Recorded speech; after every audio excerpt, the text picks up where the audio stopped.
Images from Gaza that are horrifying the world even today. Armed Hamas terrorists rounding up fellow Palestinians and then killing them in cold blood. Not once, not twice, not one and not two, but multiple rounds of Gazans being lined up and shot dead. Some of these images are so horrifying, we can't even show them to you. Reports say in the past 48 hours, at least 60 people have been killed on the suspicion of being spies for Israel by Hamas. As these images show you, Hamas is clearly, one, not giving up arms, two, not giving up control on power. So what does this mean for the ceasefire that's in place? I spoke to Israel's ambassador to India, Ruben Azar, on whether that ceasefire is holding. Will Hamas give up arms? And what's the road ahead for peace in the region? We get you some excerpts.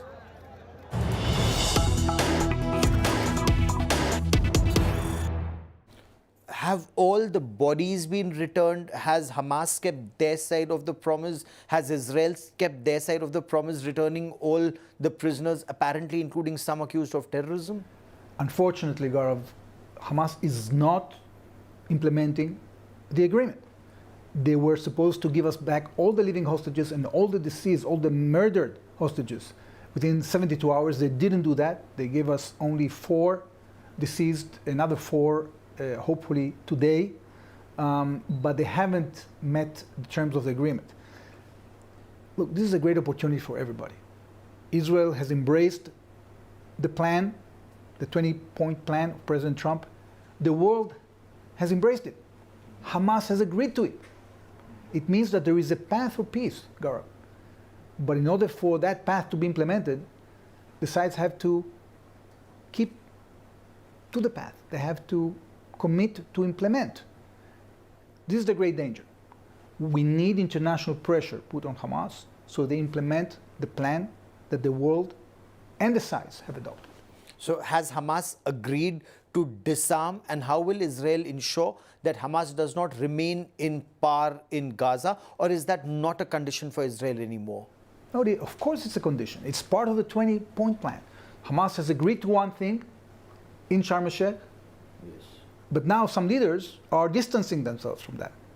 They are killing their own people. They are saying that they are going to stay in power. So yeah, if we do not pressure them, this opportunity can be lost. We have to be very adamant, very focused on implementing the plan.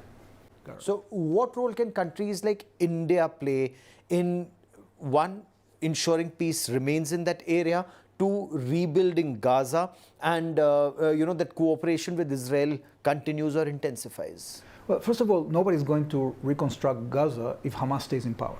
That's very clear.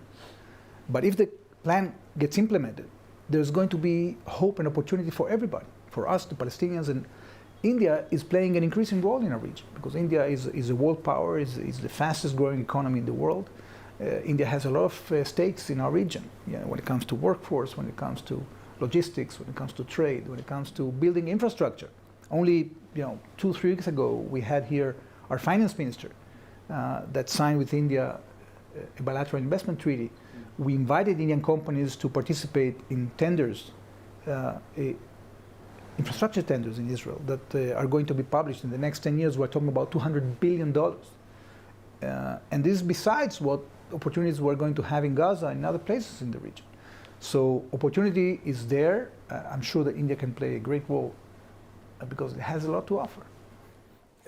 When it comes to manpower in Israel, what kind of manpower is Israel looking at in terms of skilled workers, semi-skilled workers? What kind of role are you looking at, and is India making inroads in that direction? What are your expectations of India? What we've seen in the last year, Gaurav, is that from the classical jobs that the Indians were having that were mainly in healthcare and unskilled, we are moving to the skilled labor and to the high-skilled labor. We have recruited very high-skilled labor in the construction sector from India, about 20,000, in addition to the 20,000 we had before. And this will only grow because the economy in Israel, that has been growing throughout the war, will grow even faster Now, our economy is doing very well, and there is going to be a lot of demand for manpower, so I'm sure this trend will continue. I now want to shift focus a little and talk about defense cooperation between India and Israel, which was always very strong. Post Operation Sindoor, is it becoming stronger, and how?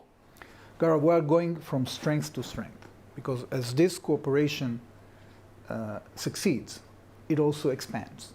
We gain more achievements, we gain more trust, and that means that we have to develop the mechanisms that will allow us to go faster, deeper, and to a much sophisticated level. We already produce together different kinds of defense systems, including drones, and we want to be able to be in a situation that we can produce much more, that we can rely on each other for solutions, that we can develop solutions together. And this is being discussed between bureaucrats in the defense establishment, and hopefully we're going to hear news about that soon. So I believe both India and Israel are working together, and tell us how in being able to trust each other more in terms of intelligence, operations, weapons, and joint manufacture of those weapons and systems in India, including on air defense. And there's some kind of a framework you're working on. What can you tell us about that, sir? Well, I cannot elaborate at this point. We are very seriously engaging because we have a lot of things that we need from each other. And I'm sure that people are going to do a good job because we have a common interest. So India and Israel, the friendship continues to grow from strength to strength, and not just restricted to defense or intelligence sharing, but agriculture, new technology, and so much more. We'll be tracking that story very closely, but that is all I have for you on this India First special broadcast. Many thanks for watching.